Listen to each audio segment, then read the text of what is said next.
안녕하십니까. 두란노 바이블 칼리지 사이버 강의의 모세 오경 개론 강의를 맡은 차준희 교수입니다. 오늘은 6번째 강의가 되겠습니다. 오늘 강의는 출애굽기에 대한 배경과 그리고 출애굽기 1장부터 6장까지 그 내용을 함께 공부하도록 하겠습니다. 먼저 출애굽기의 그 역사적인 배경을 잠깐 보도록 하겠습니다. 우리가 출애굽기를 보면은요, 출애굽기 1장 8절인가요? 요셉을 알지 못하는 새 왕이 일어나서 애굽을 다스리더니, 요 8절에 보시면요, 요셉을 알지 못하는 새로운 왕이 등장했고, 이제는 요셉의 후손들에 대한 대우가 갑자기 바뀝니다. 우리가 창세기 37장부터 50장까지 보면은 요셉의 이야기를 기억나시죠? 요셉은 지금 총리 대신까지 오른 사람이었기 때문에 그 요셉의 가문들은 그의 버금가는 대우를 받았을 것으로 상상이 됩니다. 근데 수많은 시간이 지났습니다. 얼마만큼의 시간이 지났는지는 모릅니다만 이제 요셉의 후손들, 가족들이 꽤 많아졌습니다. 그게 1장 7절에 나와 있죠. 이스라엘 자손은 생육이 중다하고 번식하고 창성하고 심히 강대하여 온 땅에 가득하게 되었더라. 많아졌습니다. 많아졌는데 이제는 바로가 바뀌었습니다. 그러면은 이 당시 배경을 좀 공부해야 됩니다. 여기 보시면은요, 지금 이 당시 바로가 바뀌었고, 바로란 말은 이집트의 왕을 말하는 거죠. 9절을 보시면 그가 그 신민에게 이르되 이 백성 이스라엘 자손이 우리보다 많고 강하도다. 자, 우리가 그들에게 대하여 지혜롭게 하자. 두렵건대 그들이 더 많게 되면 전쟁이 일어날 때에 우리 대적과 합하여 우리와 싸우고 이 땅에서 갈까 하노라 하고, 여기 보시면 전쟁이 일어날 때 우리 대적과 합하여, 이 대목입니다. 요 대목은요, 이집트에서 지금 힉소스라고 하는 아시아 계통의 사람들이 그 당시 이집트를 지배했고 이집트의 바로가 되었던 적이 있었습니다.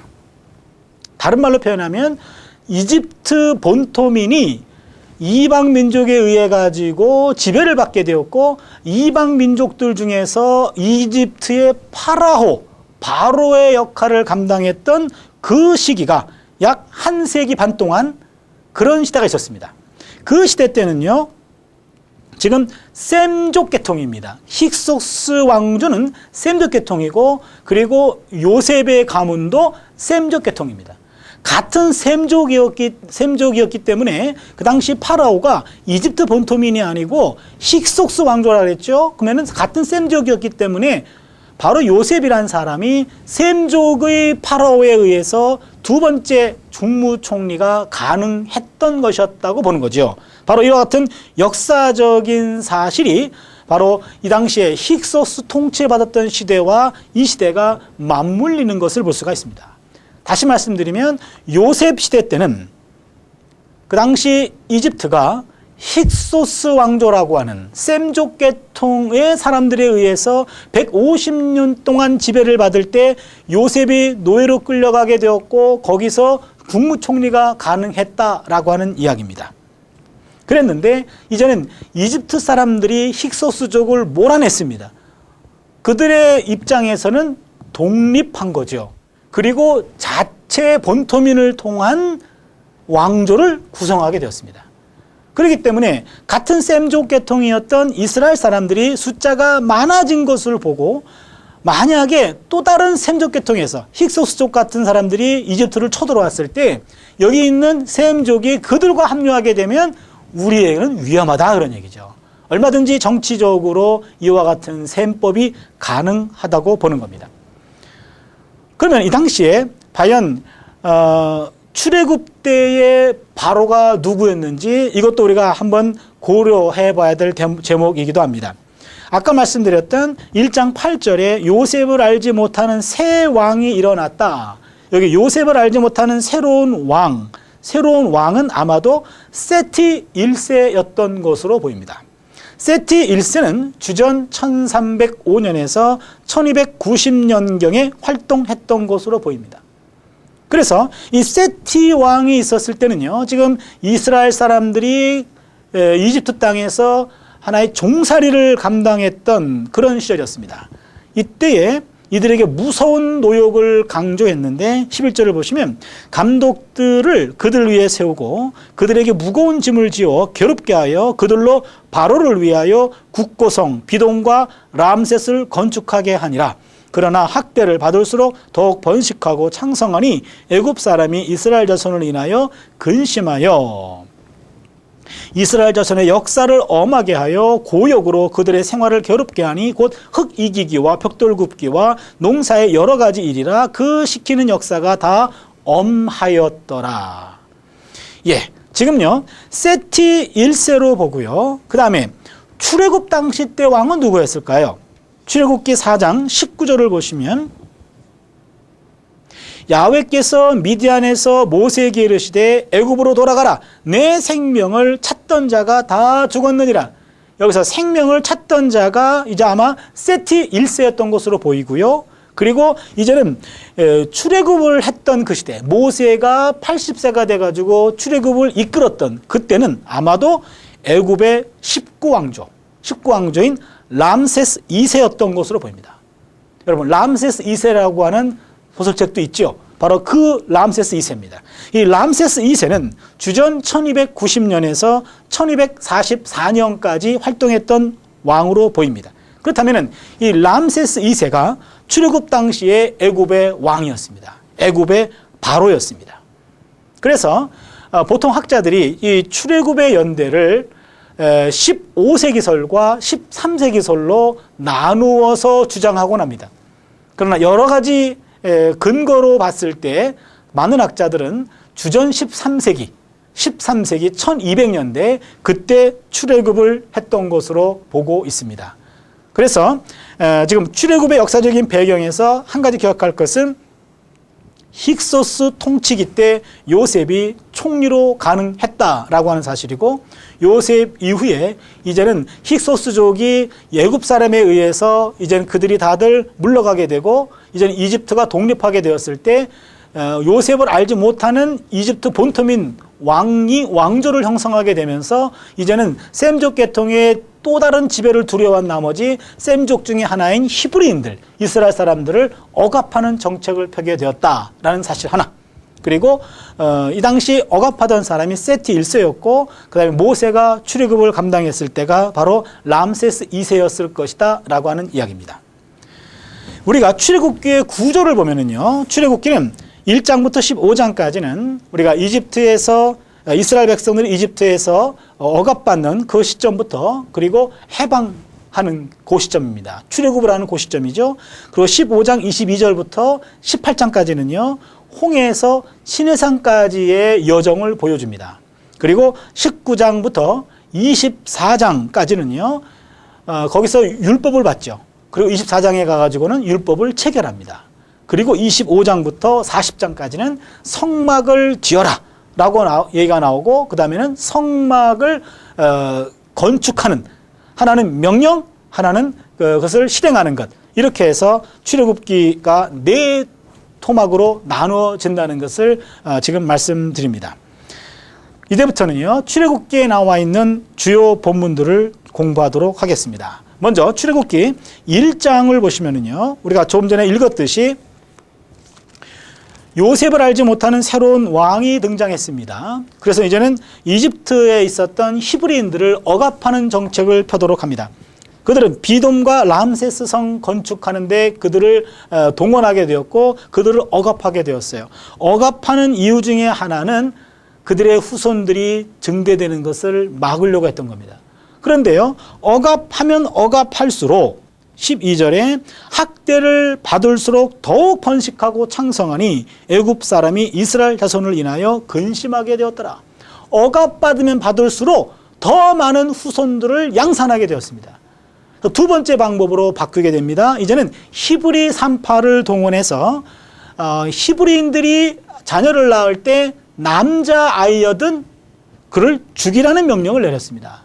그런데 히브리 산파들은 그 명령을 듣고 그들은 하나님을 더 두려워했죠. 하나님을 더 두려워한 나머지 그들은 그 아이들을 살려두게 됩니다.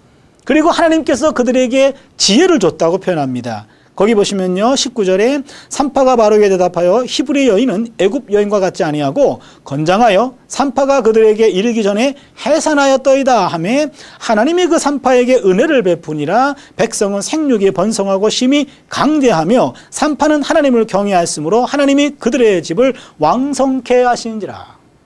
여기서 히브리 산파들은요, 하나님 경외와 바로 경외라고 하는 두 선택의 길목에서 그들은 하나님을 더 경외했기 때문에 바로 왕의 명령을 어기고 이집트 남아들을 살려두는 정책을 폈습니다. 이쯤 되자 바로는 노골적으로 이제 영아 살해 명령을 내리게 됩니다. 그게 22절입니다. 그러므로 바로가 그 모든 신민에게 명하여 가로되 남자가 나거든 너희는 그를 하수에 버리고 여자여든 살리라 하였더라. 여기 하수라는 것이 나일강을 말합니다. 나일강에다가 버리라는 겁니다.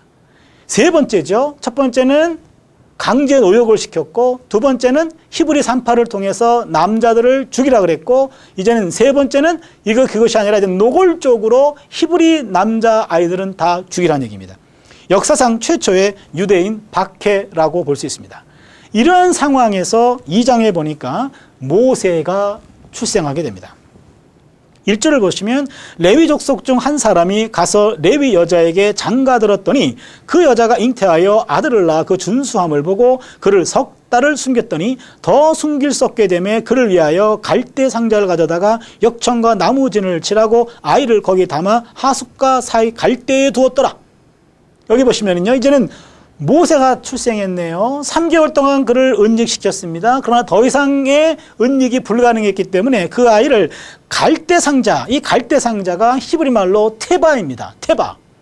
구약 성경에는 테바라고 불리우는 게 단 두 가지입니다. 첫 번째는 모세를 안에다가 두었던 갈대상자와 두 번째는 창세기 6장부터 나와 있는 방주가 히브리 말로 테바입니다. 그러니까 이건 상당히 중요한 의미를 갖고 있다고 보는 거죠. 지금 테바는요, 방주도 그렇고 갈대상자도 그렇고 거기에는 조타장치가 없습니다. 방향을 틀 수 있는 장치가 없습니다. 그러기에 방주도 인간이 방향을 틀 수 없는 베이듯이 갈대상자에 누워있는 모세도 자기 인생을 자기가 조절할 수 없는 겁니다. 그러기에 지금 노아의 방주도 물 위에 떠 있어서 그들의 방향을 하나님이 결정하시고 그들의 생사의 결정권을 하나님이 쥐고 있듯이 갈대 상자에 누워있는 모세의 일생도 모세가 주관할 수 없고 하나님이 쥐고 계시다라고 하는 것을 보여줍니다. 동시에 바로 대홍수에 홀로 떠 있는 노아의 방주와도 같이 위태롭죠. 지금 엄청난 나일강에 지금 숨어서 있는 하숫과 사이에 두어 있는 갈대상자도 바로 이 당시 히브리인들의 운명을 보여주는 것으로 보입니다. 아무튼 이때 누이는 가서 그 갈대상자를 누가 가져갈 건지 그것을 관망하게 되었고, 그 당시 바로의 딸이 목욕하러 왔다가 그것을 가져가게 되고, 그때 누이가 개입하게 돼서 그 아이의 생모를 양모로 드리는 그런 사건이 나옵니다. 우리가 모세의 출생 사건에서 기억할 대목이 있습니다. 1장과 2장에서 보면은요, 모세라고 하는 한 걸출한 인물을 살리는 일에 동원된 사람들이 다 여성이라는 겁니다. 첫 번째는 히브리 산파였던 시브라와 부하라고 하는 여성들이죠. 두 번째는 3개월 동안 그를 노심초사하며 숨겨주었던 모세의 어머니죠. 그리고 그를 갈대 상자를 엮어다가 그를 넣고 그를 나일강 하수별에다가 놔두었고 누가 그를 데려갈 건지를 끝까지 관찰했던 누이가 있었고 바로의 딸이 있었습니다. 모든 여성들입니다. 여성들이 모세의 생명을 살리게 됩니다. 한 아기의 생명을 살린 것은 거기서만 끝난 것이 아니라 모세를 통한 히브리 민족들의 해방이라고 하는 엄청난 사건을 일으키게 되는, 엄청난 사건의 도화선이 되는 것이 바로 이 여성들의 태도입니다. 그러기에 성경을 보면요, 여성들이란 남성보다도 생명을 더 귀하게 여길 줄 아는 존재인 것 같습니다. 아무래도 생명을 잉태해서 생명을 낳고 생명을 길러본 모든 생명의 어머니인 여성들이 보다 더 이 생명들을 존중하는 그런 모습들이 오늘 우리에게도 더 필요하지 않나 생각이 됩니다. 드디어 이제는 2장에서 모세는 장성하게 되었죠. 그리고 그가 이집트의 왕자로 자라게 되었는데 동족들이 싸우는 걸 보고 동족들이 억압당하는 걸 보고 이집트의 감독관을 죽이게 되었고 그 다음날에 동족들이 싸우는 것을 보고 거기에 관여했다가 그 동족들에 의해 가지고 모세가 거부당합니다. 그리고 모세는 이제는 도망갈 수밖에 없는 신세가 되었죠. 이집트 사람들에게도 거부당했고 동족들에게도 거부당한 이런 모세의 일생을 보게 됩니다. 그는 어쩔 수 없이 도망가게 되었습니다. 그리고 출애굽기 3장에 보면은 잘 알고 있듯이 불붙는 가시떨기, 불붙는 떨기나무에서 바로 모세는 소명을 체험하게 됩니다. 하나님을 만나게 됩니다. 하나님을 만난 모세, 여기서 우리는 하나님의 모습을 하나 좀 더 공부할 필요가 있습니다. 3장 7절을 보시면 야훼께서 가라사대 내가 애굽에 있는 내 백성의 고통을 정령히 보고 그들이 그 간교로 인하여 부르짖음을 듣고 우고를 알고, 여기 보시면 잘 들어보세요 여러분. 하나님께서 지금 백성들의 고통을 눈으로 보았습니다. 보았고 그들이 그 간역자로 인하여 부르짖음을 들었습니다. 그러니까 이스라엘 백성들이, 히브리 민족들이 이집트 땅에서 억압받고 있는 그 탄식 소리를 듣고 하나님께서 그 우고를 알고 내려왔다 그럽니다. 여기서 안다라고 하는 말은요, 굉장히 중요한 단어입니다. 안다라는 말은요, 그 백성들의 고통을 나의 것으로 받아들였다라는 말입니다. 그러니까 하나님은 고통받고 신음하는 자의 그 탄식 소리를 듣는 것뿐만이 아니라 당신께서 함께 고통을 나눠 가진다는 거죠. 하나님께서 그 고통을 나누어 가지고 와서 그것을 눈으로 확인하기 위해 내려왔습니다. 내려오고 이제는 모세라는 사람을 보내게 됩니다. 그래서 10절을 보시면 이제 내가 너를 바로에게 보내어 너로 내 백성 이스라엘 자손을 애굽에서 인도하여 내게 하리라. 모세가 하나님께 고하되 내가 누구간데 바로에게 가며 이스라엘 자손을 애굽에서 인도하여 내리까. 하나님이 가라사대 내가 정녕 너와 함께 있으리라. 내가 백성을 애굽에서 인도하여 낸 후에 너희가 이 산에서 하나님을 섬기리니 이것이 내가 너를 보낸 증거니라 하면서 하나님이 모세를 파송하는 사건이 나옵니다. 이때 모세가 하나님, 나는 이집트 사람들에게도 쫓기는 사람이고 그리고 동족들에게도 환영받지 못하는 거부당한 인생입니다. 하나님이 나를 보냈다라고 말씀하시는데 하나님, 내 동족들이 누가 당신을 보냈습니까? 라고 말하면 내가 누구라고 말하리까 하면서 하나님에 대한 정체성을 묻습니다. 이때 하나님께서 말씀하시는 것 14절에 3장 14절입니다. 하나님이 모세에게 이르시되 나는 스스로 있는 자 아니라 또 이르시되 너는 이스라엘 자손에게 이같이 이르기를 스스로 있는 자가 나를 너희에게 보내셨다 하라. 여러분, 이 대목에서요, 나는 스스로 있는 자라 라고 하는 이 대목은 히브리 말로 보면은요, 예흐에 아셰르 예흐입니다. 영어로 표현하면 I am who I am, 우리말로 표현하면 나는 나다 이 말입니다. 나는 나다. 이 말이 아주 신비롭습니다. 하나님, 당신 누구십니까? 나는 나다. 이렇게 얘기하신 거예요. 분명히 대답은 했습니다만 대답 안 한 것하고 별 차이가 없습니다. 우리는 여기 두 가지를 공부하게 됩니다. 첫 번째는요, 나는 나다 라고 하는 것은요, 하나님의 은폐성을 말합니다. 하나님은 이야기를 하실 때 예흐에 후 에흐에라고 얘기할 때 나는 하고 쭉 당신이 만들어 온 피조물들을 살피셨을 것입니다. 나는 뭐와 같다라고 얘기해야 되는데 하나님이 창조하신 모든 피조물들 가운데 하나님과 견줄 수 있는 것은 하나도 없었어요. 그러기에 나는 나밖에 없다. 나는 나다라는 얘기입니다. 다시 말씀드리면 인간은 하나님을 온전히 이해할 수 없다는 겁니다. 그러니까 하나님은 인간의 인식 안에 가둘 수 없는 분입니다. 그러니까 인간이 하나님에 대해서 알 수 있는 것은 정확한 것이 아니라는 얘기죠. 그래서 하나님은 인간에게서 영원히 숨어 계신 분입니다. 그러기에 어떻게 하나님이 그러실 수 있지라고 말하는 것은 당연합니다. 하나님은 내 경험과 내 이해와 내 인식에 따라 움직이신 분이 아니고 그것 너머에 계신 분이기 때문에 그래요. 하나님의 은폐성입니다. 하나님의 신비성입니다. 두 번째는요. 예흐예 할 때 그 말이 I am, 그것이 바로 하야 동사에 알렙이 붙은 겁니다. 접두사로. 그러면 이 말은 동사로 번역된 동사입니다. 그러니까 하나님이 동사로 정의되고 있습니다. 동사로 정의된다는 말은 이것은 항상 움직인다는 겁니다. 그러니까 하나님의 역동성 내지는 활동성을 말합니다. 하나님은 인간의 정의에 의해서 명사로 정의되지 아니하고 동사로 정의된다는 말은 명사라는 것은 개념 안에 갇히는 것이고 동사는 것은 항상 움직인다는 것을 말합니다. 하나님은 당신의 백성들과 끊임없이 움직이시는 분으로 그렇게 나와 있는 것이 바로 나는 곧 나다라고 하는 말입니다. 나는 스스로 있는 자라라고 하는 말은 헬라어 성경으로 번역할 때 나온 해석입니다. 번역이 아니고 해석입니다.